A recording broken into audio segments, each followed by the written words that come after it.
전차가 그냥 2차 대전 때 유럽의 전쟁처럼 그냥 밀고 내려오니까 그래서 계속 후퇴를 하게 되고 그거에 또 겁을 먹어서 서울을 또 일찌감치 내줬고 한강 철교 폭파하고 도망가기 바빴죠. 미국과 북한은 그게 자기들의 과제인 거예요. 자기들의 그 정권에. 그래서 동시에 그 전쟁을 일으키는 데서 아마 합의를 할 수도 있다고 봐요. 전쟁의 위협은 지금보다 더 상승할 것이다. 동시전쟁. 그러면 그게 바로 이제 동북아의 3차 세계대전 비슷하게 일어나는 거죠. 시청자 여러분 안녕하십니까? 월간 디펜스 타임즈 발행인 안승범입니다. 지금 이제 K방산에서도 가장 먼저 만들고 수출하기 시작한 게 전투기, 그 다음에 전차, 자주포지 않습니까? 근데 그게 왜 이렇게 지금 소위 크게 K방산 대박을 터뜨린다고 과장된 표현이기도 하지만은 나오냐면은 6.25 전쟁 때 그 무기체계가 없었어요. 너무 빈약한 거예요. 이게 아주 한이 이제 맺힌 거죠. 우리 국방 관계자들이. 그거를 본격적으로 1975년부터 자주포 전인 견인포를 국산화 시킨다든지, 그다음에 이제 전투기도 미국제를 경전투기를 면허 생산을 시작한다든지, 그리고 전차도 미국제 전차를 한국에 가져와서 개조 개량을 한다든지, 그런 부분이 이제 방산으로 이어진 건데 발전이 돼서 국산 제품으로. 6.25 전쟁 때 상대적으로 북한군은 프로펠러 전투기, 전문 용어로 레시프로라고 하는데 프로펠러 전투기를 소련한테 원조로 받거나 좀 저렴한 가격으로 사다가 한 200여 대 보유하고 있었고, 두 번째 나치 독일하고 소련하고 프루스크 어떤 전쟁, 대규모 전쟁의 얘기들은 2차 대전 때 그 당시에 이제 주력 전차가 T-34 85형 이걸 그대로 소련한테 받아서 사와서 그걸 주력 무장 또 한 200여 대라고 하는데 그게 주무장이고 그다음에 여러 종류의 122mm 견인포가 이제 주력이 돼서 그걸 가지고 이제 남침을 했는데 거기에 대응할 무기가 우리는 특히 전차를 대응할 무기가 하나도 없는 거예요. 그럼 왜냐하면은 미국이 이제 일본을 이제 자기들이 완전 점령 통치를 하면서 한반도는 이제 부속물을 본 거예요, 나라를. 일본이 거느리고 있던 식민지 국가를 보기 때문에 중요하게 생각 안 하고 기껏해야 이제 중국하고 연결된 그 한반도 지형이 러시아는 이쪽에 극동에 있지만은 그냥 적당한 군사력, 기본 군사력만 갖게 하고 전쟁을 이제 방지하기 위해서 중무장을 이제 안 주려고 합니다. 그게 대표적으로 전투기 전차. 이걸 공급을 하게 되면은 먼저 이 전쟁을 일으킨다든지 상당히 저쪽에 반대 북한에서 위협을 느낀다든지 그런 빌미, 더 뒤에 있는 소련한테 그 빌미를 안 주기 위해서 중무장인 전투기하고 전차를 통제합니다. 절대 주지 마라. 이걸 갖게 되면은 밸런스가 무너지면서 소련에서 이거를 상당히 어필을 할 것이다. 한반도에서 전쟁을 하려고 하는 거 아니냐. 거꾸로. 그러다 보니까 미국은 자기 검열에 의해서 주지 말자. 경무장만 주자. 전투기 주지 말고 그냥 관측기. 전차 대신 경장갑차, 그다음에 소총 중심, 박격포 중심, 견인포도 제대로 쓸만한 105mm 견인포도 안 주고 포신이 짧은 거, 사거리가 짧은 거죠. 포신이 짧으면 그런 경무장으로 해서 국군이 이제 탄생되고 1950년 6.25 전쟁을 이제 맞이하면서 그 대비가 미국의 의도적으로 그렇게 했기 때문에 이게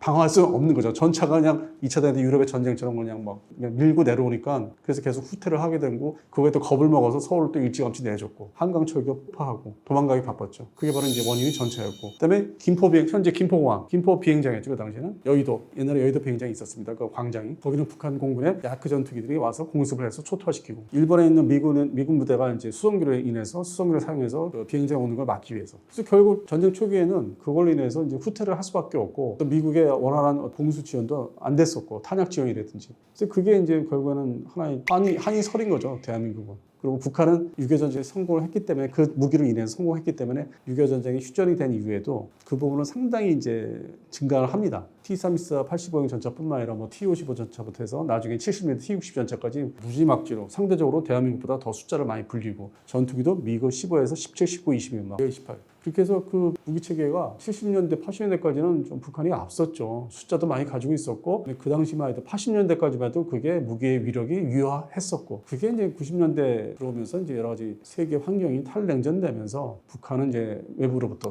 소비에트가 이제 붕괴되고 러시아로 축소가 되면서 다 공급망이 붕괴되고 이제 혼자 이렇게 동떨어지게 되고, 중공이라는 나라는 중국이 돼서 미국과 상당히 잘 교류하면서 경제 교류하고 군사적으로 러시아를 또 안 보이게 또 견제를 할 수 있는 역할도 이렇게 주려고 했었고, 90년대 초반에. 그래서 그런 부분이 작용을 하다 보니까 이제 전쟁은 또 없다. 그리고 이제 2001년 9.12 테러가 나면서 대테러 전쟁이 다 힘이 놓아지면서 한 30년 동안은 좀 묘하게 흘러간 게 있어요. 재래식 전쟁이 북한이 옛날 같이 할 수 없다. 그러고 나서 이제 대테러 전쟁이 다 끝난 상태에서 북한의 핵무기 완성이 된 거고, 그다음에 투발수단, 탄도탄들이 대거 등장하고 방사포도 그렇고. 그래서 지금은 다시 이제 옛날 그 원점으로 돌아왔다고 봐야 되죠. 우크라이나 러시아 전쟁도 그렇고. 다시 이제 냉전 시절대로 돌아간 것으로 보이기 때문에 좀 위험하다. 새로운 한반도에서 새로운 전쟁이 일어날 수 있다. 이제 이렇게 보고 있는 거죠. 우리가 이제 일반적으로 국군의 날이나 아니면 뭐 에어쇼라든지 그다음에 K방산에서 보는 이제 여러 장면에서 보는 그 모든 장비들이 다 재래식 장비에 들어갑니다. 그러니까 파괴력이 핵무기가 아닌 것들, 엄청난 파괴력이 나오지 않는 거는 다 재래식 무기. 그렇게 표현하고 있고, 그냥 핵무기는 핵무기고, 그냥 간단하게 분류를 하시면 돼요. 그냥 흔하게 보는 소총부터 전투기까지는 다 재래식 무기예요. 함정, 이지스함이든지, 그다음에 우리 도산 안쳐먹고 잠수함이라든지, 그건 전부 다 재래식 무기, 전술 무기죠. 근데 그걸 가지고 오히려 일반적으로 전쟁을 그러니까 일으키기가 쉬운 거죠. 그건 핵무기가 아니니까. 일순간에 뭐 사람들이 한꺼번에 대량 살상이 되는 게 아니라 해당되는 전투 지역에서만 사람들이 살상되고 하는 거기 때문에. 물론 지금 러시아 우크라이나 전쟁이 이제 그 재래식 전쟁이죠. 재래식 무기를 가지고 막 밀고 땡기고 막 싸움을 하면서 그다음에 뭐 몰래 트럭에다 싣고 가서 전략 폭격기 기지를 뭐 공습을 가한다든지 드론, 자폭 드론으로 그건 다 재래식 무기에 들어갑니다. 근데 반면에 나가사키, 히로시마에 이제 터진 그 핵무기는 뭐 전술핵이라고 하지만 그거는 핵무기, 그냥 통칭으로 해서 핵무기에 들어가는 거죠. 폭발력 이제 기준을 하면 대량 살상 무기냐 아니냐 그에 따라서 이렇게 분류를 하고 있습니다. 남한에는 이제 재래식 무기만 잔뜩 있는 거고 유사시에 한반도에 급변한 사태에 일어나서 대규모 전쟁이 일어나면 이제 북동, 동부아시아에 있는 미군, 하와이에 주둔하고 있는 뭐 전술 핵무기가 공중 투발, 전투기에 장착에 투발할 수 있는 무기가 날아올 수는 있죠. 근데 그거는 이제 뭐 현재로서는 상상할 수 없는 거고 보유는 이제 하와이, 뭐 괌에는 이제 갖다 놓을 수는 있는 거고 자기들의 땅에다가 그게 이제 한반도에 유사시엔 들어올 수 있냐 없냐 이제 이 부분도 좀 가능을 해야 되는데 잘 얘기를 또 안 해요. 그 부분을 또 민감하다고. 그래서 현재로서는 한반도는 북한은 이제 핵무기를 갖고 있고 많게는 50여 기라고 표현해요. 뭐 30기라고 얘기하는데 그건 축소해서 얘기한 거고 그 사이에 한 3년 4년 지나면서 최대 완성한 거는 50여 기를 좀 보고 있습니다. 연구 기간에 따라서 다른 겁니다. 30여 기로 보는 데가 있고 50여 기로 보고도 있고 그래서 대략적으로 30에서 50여 기를 북한이 보유하고 그다음에 대한민국에는 핵무기가 없다. 비핵화 지대다. 재래식 무기가 다 썩었기 때문에. 그리고 우리가 퍼레이드에서 본 거는 신형 무기라고 할 수 있는데 북한의 군사 퍼레이드에 나온 무기들이 다 한 줌들이 일어난 거예요. 그 전체 이제 총합 합산을 하면은 이게 나머지 3분의 1이라든지 5분의 뭐 3이라든지 나머지는 그 70년대 80년대 그 옛날 낡은 무기 저게 제대로 가동을 할까? 제대로 뭐 정비를 했을까? 그다음에 이제 그 위력 뭐 T-55 전차의 뭐 100mm 주포라든지 T-62 전차 115mm 주포는 현재 통용이 되지 않는 구형 무기입니다. 그 포 자체가 전차포가. 그래서 우크라이나 러시아 전쟁에서 그거는 어떤 보조 무기로 일부 쓰이기는 하는데 주요 무기가 전혀 아닙니다. 그러한 고성능 전차, 지금 우크라이나 러시아 전쟁에 사용하고 있는 125mm 주포 전차가 북한에 많지가 않아요. 최근에 이제 부대 배치를 했는데 그게 뭐 북한이 보유하는 4,000대의 전차 중에서 극히 뭐 일부를 차지하는 점유율이 낮은 그렇게 따지보면은 육군이 그렇고 그다음에 자주포도 온갖 잡다한 자주포 그게 우리가 퍼레이드나 뭐 북한에서 과시하게서 보여준 거 보면은 아주 잡다한 종류이기 때문에 그게 주력이냐 우리 같이 K9 자주포, K55A1 자주포는 각각 1,000여 문씩 딱 있어요. 그러면 2,000여 문이에요. 그게 이제 군사력을 말하는 건데 대표적인 무기가 얼마큼 갖고 있느냐. 근데 북한은 뭐 몇십 문 그리고 또 나머지는 뭐 70년대 뭐 오픈탑 소위 아주 구형 포탑이 없고 그냥 개방된 자주포. 그거는 거꾸로 우리가 이제 대포병 사격하면 그냥 다 몰살시킬 수 있는 아주 구형 자주포거든요. 그런 것들을 이제 주력으로 삼고 있기 때문에 군사력이 가동되는 걸 따지는 거 보유하는 것보다 가동되는 게 얼마큼이냐 그거를 이제 평가를 합니다. 그런 측면에서는 재래식 전력, 북한의 재래식 전력은 이제 우리한테 뒤지고 있다. 근데 그거에 이제 자기들이 이제 불리하다고 생각하니까 핵무기는 하나의 담보, 최후에 자기들이 평양을 공격받아서 쓸 수 있는 담보로도 생각할 수 있는 거거든요. 반대로 생각하면은 우리 또 공격할 때는 뭐 수도 서울을 이제 파괴할 수 있지만은 미국이 뭐 침공을 해온다면은 반대로 평양을 지키기 위해서 그러다 보니까 무기만 있어서 안 되고 평상시에 휴전선상에서 전쟁이 일어나면은 어떻게 대응을 하느냐 하다 보니까 이번에 그 자초된 구축함 그것도 그 일환이고 그다음에 뭐 조기용부 통제기 뭐 급하게 하나 공개한 거 있지 않습니까? 그래도 자기들도 신무기를 이렇게 개발하고 할 수 있고 만들고 있으니까 넘보지 마라. 우습게 생각하지 마라. 이제 그런 선전 효과. 그게 더 세요. 그게 실제로 전력으로서 발휘할 수 있고 전쟁에 전투에 투입할 수 있는 게 물건은 아직은 아니란 말이에요. 그러니까 선전 효과를 누려서 우리도 이거 하고 있으니까 너무 얕잡아보지 마라. 평상시에 뭐 휴전선이나 백령대에서 붙으면은 우리도 신형 무기 있다. 이제 그거를 이제 과대 선전을 하기 위해서 보여주고 있는 거죠. 그래서 재래식 전력은 이제 우리가 20년 전부터 개발을 해서 완성되고 배치한 게 많기 때문에 앞서고 있다고 이제 볼 수 있습니다. 전반적으로 공군, 해군, 지상군, 해병대. 그동안에 이제 미국의 장비들을 육해공 해병대 장비를 이제 면허 생산 그대로 이제 설계도를 받아서 그대로 똑같이 만드는 그 수준이었다면은 2003년 4년 이후부터는 그거를 이제 거기서 기술을 이제 그나마 또 쌓아온 게 있기 때문에 단순 그러니까 조립 생산, 면허 생산뿐만 아니라 응용해가지고 예를 들어서 미국의 뭐 M1 에이브럼스 전차라든지 주력 전차죠. 그다음에 독일의 레오파드 2, 2A 시리즈 있죠. 뭐 2A6, 7 이 정도 수준의 전차를 개발해서 갖고 있는 거예요. 그것이 바로 이제 K2 흑표 전차고. 그다음에 이게 상대적으로 생산 가성비라고 하죠. 가격이 우리가 생산 가격이 좀 낮고, 근데 성능은 거의 거기에 준하게 나오고 있고. 그다음에 두 번째는 미국의 대표적인 다연장 로켓포라고 하는 MLRS. 이건 이제 궤도식인데 이거를 좀 더 사용하기 편하고 아주 신속 기동하게, 궤도식보다는 트럭형 수송기도 실을 수 있는 무게가 좀 더 가벼운 하이마스 다연장 로켓포를 미국이 이제 생산 배치를 하는데, 한국에서는 그걸 또 벤치마킹해서 천무. 근데 우리가 또 가격이 낮고, 근데 성능은 거의 대등하고 탄도탄까지 발사했어요. 단거리 탄도탄. 거의 벤치마킹 한 거예요. 모방을 한 거죠. 아주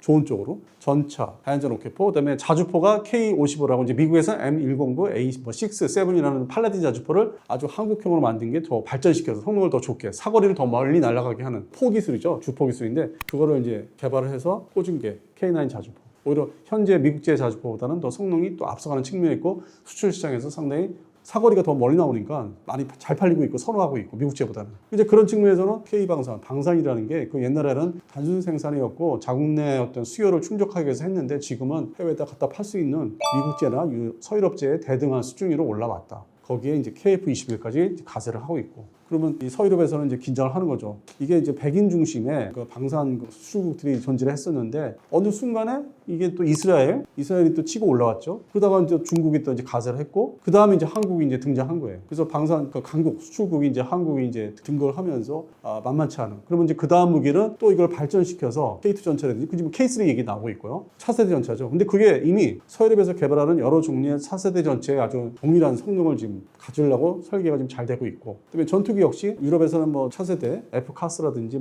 GCAP라는 6세대를 지향하는 그런 전투기가 지금 개발이 되고 있지만은, 그보다 더 먼저 개발한 KF-22. 근데 이거는 결국 4.5세대로 시작을 했지만은 조만간 5세대로 발전하면서 또 유무인 전투기, 이런 협업 전투기를 이제 거기다가 지금 개발을 시작을 했는데 동시에, 그럼 이제 그게 5.8세대, 6세대에 이제 근접하는 거예요. 이 K방산 대한민국의 무기 체계가 서유럽, 대표적 미국보다는 서유럽을, 그게 2030년대 중반 되면은 더 많은 이제 수출 시장을 점유하지 않을까. 지금은 우리가 다른 방송에서 말씀드렸지만은 동남아시아 중심, 중동, 남미에 꽉 잡고 있는 거고, 이제 폴란드도 있지만은, 근데 이게 점점 이제 확산이 될 수 있는 게 2035년을 전후로 해서 엄청난 발전을 할 것이다. 그래서 이제 그거를 전망을 하는 거죠. 그래서 이 국뽕이라는 게 현재 수준에서는 적정하게 하셔야 되고, 앞으로 10년 후에는 진짜 국뽕을 이제 가열차게 할 수 있어요. 개발되고 있는 것들이 이제 그때 다 수출 시장에 나오니까. 근데 현재로서는 우리가 이제 한참 만들고 있기 때문에, 완성이 안 된 거기 때문에, 양산 체제로 구축을 안 한 거기 때문에, 지금은 좀 현재 팔고 있는 거 K2 전차, 천무, FA50, 그다음에 더 나아가서 잠수함, 여기에서만 일단 국뽕을 적정히 좀 가져야 될 것 같습니다. 가장 흔하게들 이제 혼동하는 게, 장갑차는 일단 대표적으로 큰 구경에 포가 없어요. 이 궤도로 있는데, 그런 바퀴식도 있는데, 일단 대한민국 기준으로 하면 포가 없고, 소위 기관총이라는 거, 기관포라는 게 좀 가느다란 총신 같은 게 보이죠. 그건 장갑차예요. 그 다음에 지금 전차 자주포는 뭐냐? 전차에는 그냥 큰 구경에 이렇게 직사로 된 포가 달려 있고, 자주포도 이렇게 보니까 자주포도 비슷한 포가 있는데, 얘는 또 이러고 있는 거예요. 얘는 이렇게 수평으로, 전차는 수평으로 돼 있고, 자주포는 이렇게 60도, 90도 이렇게 세우고. 그러면 이 자체가 전차, 장갑차 차이는, 전차포는 직사포고, 자주포는 곡선, 이게 쏘면 날아가는 게. 그래서 지상을 초토화시키는 거고, 자주포는. 전차는 지상에 아주 직선상에 있는 상대방의 전차나 벙커 같은 거를 바로 타격을 하는 거고. 근데 외형상을 보면은 그 포가 형태가 어떻게 돼 있느냐 그냥 보시고 판단하시면 돼요.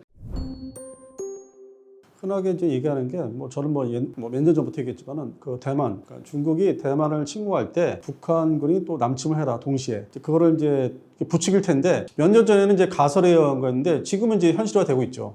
중국이 이제 북한하고 진짜 손잡고 내려보낼 것이다. 동시에 전쟁을 일으킬 것이다. 그리고 이제 그들의 이념에 있어서는, 중국은 먼저 1949년도에 중국 본토에서 지금의 이제 대만을 다 내쫓았죠. 자유중국으로 내쫓은 거고. 근데 그거를 또 점령을 못했죠. 그 앞에 금문도를 이제 들어가려고 했다가 실패한 적도 있었고. 그래서 그날로부터 자기들이 완성하지 못한 소위 조국 통일이라는 완성하지 못한 전쟁이다 해서 그걸 끝끝내 2027년 이후에 그거를 꼭 성취를 하겠다. 근데 북한도 마찬가지죠. 북한의 입장에서도 대한민국을 6.25 전쟁 때 침공, 남하를 했는데 결국 미국에서 이제 좌절됐기 때문에 완성이 안 된, 결국에는 이거를 다 자기들이 흡수해야 되는 전쟁을 통해서. 자기들이 똑같이 공통점이, 중국과 북한은 그게 자기들의 과제인 거예요. 자기들의 정권에. 그래서 동시에 그 전쟁을 일으키는 데서 아마 합의를 할 수도 있다고 봐요.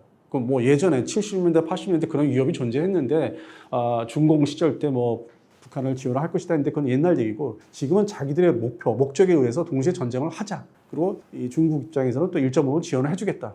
무기를 뭐 댄다든지 그런 게 지금은 이제 현실로 지금 2025년 상황에서는 앞으로 2027년부터 2030년 사이에 미국의 뭐 정부가 바뀌고 정권이 바뀌는 거죠. 그때가 아마 가장 취약기로 보고 있어요. 그리고 우리나라도 향후 5년 후에 또 이제 정부가 바뀌기 때문에 과도기. 그러니까 중국의 어떤 목적하는 그 시기하고 거의 비슷하기 때문에 지금 뭐 2025년보다는 제가 볼 때는 2027년 이후에 뭔가 이제 위기가 높아지면서 2030년이 실제로 뭐 전쟁이 나지 않을까. 양안 전쟁이라든지 뭐 한반도에서 좀 그렇게 좀 최근에 좀 전망을 하고 있습니다. 좀 위험하다. 앞으로 시간이 가면 갈수록 그 시점이 다가오고 있다. 향후 5년 사이에 이제 발전이 되면 에스컬레이션 발전을 하면서 전쟁의 위협은 지금보다 더 상승할 것이다. 동시전쟁. 그러면 그게 바로 이제 동북아의 뭐 3차 세계대전 비슷하게 일어나는 거죠. 일단 북한은 핵무기가 있죠. 여기 이 상태에서 무슨 얘기를 하겠습니까? 북한은 우리가 점령한다? 평양을 접수한다? 제가 개인적으로 봤을 때는 이제 상상할 수 없는 시대가 된 거예요. 스스로 망하기 전에, 스스로 정권이 붕괴해서 뭐 체제가 바뀌기 전에는 이런 게 우리가 거꾸로 올라간다? 뭐 7기동군단 얘기하는데 과연 핵무기가 저렇게 뭐 많게는 50기까지 있다는데 어디 우리가 올라가냐고요. 지금은 이게 방법이 참 묘하게 돌아가고 있어요. 뭐 KNPR 얘기하는데 물론 AMD는 있어야 되는데 방어하는 거니까. KNPR? 북한에 어디 특수부대를 보낸다고? 그럼 그거에 전쟁 남침하는 유발하는 원인이 될 텐데 KNPL? 그다음에 대량 탄도탄을 투발하는 거? 없는 것도 불안하고 또 있어도 제대로 쓸까? 저기 북한은 핵무기인데 새로운 이제 딜레마에 빠졌고 미국이 또 정부에 따라서 이렇게 보장도 뭐 해줬다 안 해줬다 이제 이런 상황으로 흘러가니까 이게 결국에는 이제 이 남북한 1차적인 문제보다는 이제 양안 문제, 중국 대만을 침공하는 시점에 중국이 이제 북한을 어떻게 움직이느냐 그게 진짜 위기로 오는 거죠. 그리고 북한은 핵무기를 가지고 있기 때문에 이게 상상하고 싶지가 않습니다.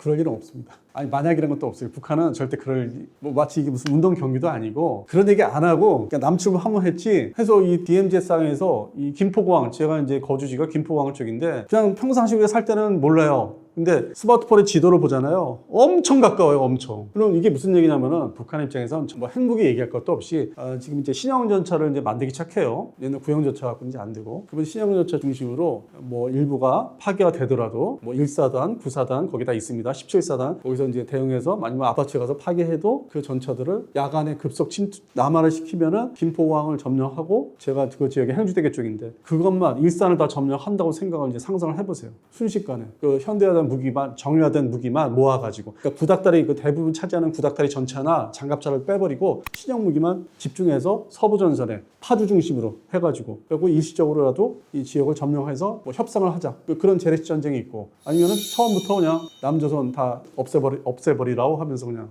핵투발 수도 서울에. 방법은 북한이 지금 많이 있는 거예요. 근데 이거를 뭐 이렇게 얘기하면은 뭐 미군이 뭐 A10 철수하거든요. 9월달에 없어져. 아파치 2차 못 사잖아요. 실제적으로 그다음에 주한미군의 평택에 있는 아파치 부대 그거 조만간 없어져요. 철수할 거예요. 할 수 있어요. 약화되고 있단 말이에요. 새로운 또 위기가 지금 조장이 되고 있는 거죠. 불과 작년까지만 해도 이렇게 얘기하면 뭔 소리야. 우리가 얼마나 대단한 군사력인데. 군사력이 있어요. 있는데 이게 마치 전격전 옛날에 나치 독일군이 했던 것처럼 그 작은 지역 최소한의 그 작은 지역을 접수하기 위해서 순식간에 작전을 한다면은 뭐 일산 지역은 뺏길 수 있다는 난 보고 있거든. 그걸 다시 그건 이제 반격을 해서 찾으려고 하면은 북한에서 위협을 하죠. 핵무기 투발하겠어. 뭐 이러면서. 지금 말씀드렸잖아요. 일산을 만약에 뺏겼어요. 일시적으로. 그럼 다시 찾으려고 반격해야 되는데 북한에서 위협을 해오면은 그러면 뭐 대한민국이 핵무기가 없잖아. 그럼 미국이 대신 뭔가 얘기를 해줘야 되는데. 근데 일단 뺏긴 상태에서는 상당히 복잡해지는 거예요. 거기 희생자, 그러니까 우크라이나 러시아 전쟁 보십시오. 거기서 지금 상황 발생되고 2022년 2월 24일부터 도시, 지역, 관련된 도로들, 거기 피해, 희생자들. 그걸 보면은 이게 여기서도 일어날 수 있는 거라니까요. 이 수도서울 근처에 파주, 문산, 금천 지역에서. 근데 이제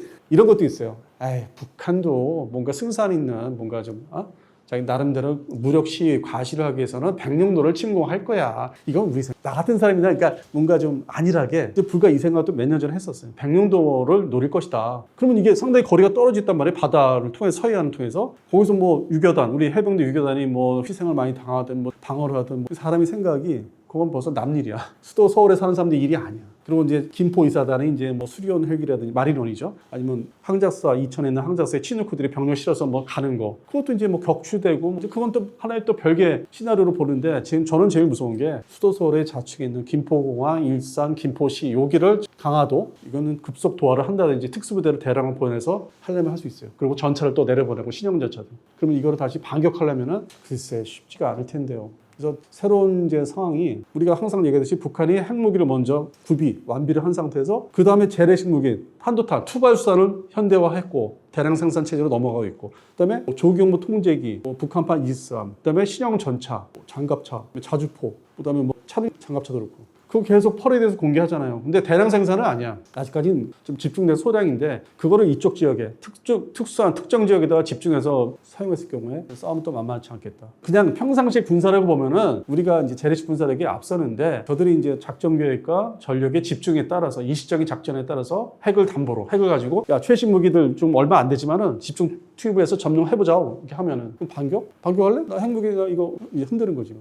중국의 입장에서는 북한이 전술핵 규모로 20킬로톤 라든지 그 정도로 수도 서울 근방에 쏘는 거는 아마 묵인할 거예요. 그래서 자기가 이제 대만을 접수해야 되기 때문에 거기에 동반해서 대규모 이제 상륙 작전을 할 것이고, 그러니까 오히려 자기들한테 도움이 되는 상당한 이제 그 한쪽 지역에서 한반도에서 혼란은 미국이 동시전쟁을 이걸 어떻게든 고민을 이제 하게 돼요. 순간. 근데 빠른 결단을 내려야 되는데 일본을 데리고 이걸 어떻게 할 것인가. 근데 전통적으로 이 서방 측의 정치 체계나 이 결정 체계는 느려요. 혼란을 유발해 이제 일단 빵 터지면은 아니면 침공을 해온다. 지한미군 이제 감축하고 이제 사실상 유명무실해지고 있기 때문에 불과 지금보다 더 그 속도나 그 대응하는 전력이 못할 거라 지금 보고 있어요. 왜냐면 중국이 또 대만 가면 그 주일미우 전력은 일로 다 빠져야 되기 때문에 상당히 지금 점점 복잡해지고 시나리오가 이게 뭐 한두 가지 갖고는 안 될 것 같아요. 이게 막 혼재되는 혼란. 그러니까 어떤 우크라이나 러시아 전쟁의 어떤 단순성보다 더 복잡해진다고 좀 보고 있습니다. 이게 한 가지만 생각해서 안 돼요. 이 생각, 저 생각. 하여튼 복잡하기 때문에 그렇다고 해서 우리가 재래식 전력을 뭐 KAMD 방어수단 이제 미사일 안 할 수도 없고. 그러니까 예정대로 할 건 다 하는데 이게 좀 안보 환경이 이제 흔들리기 있다.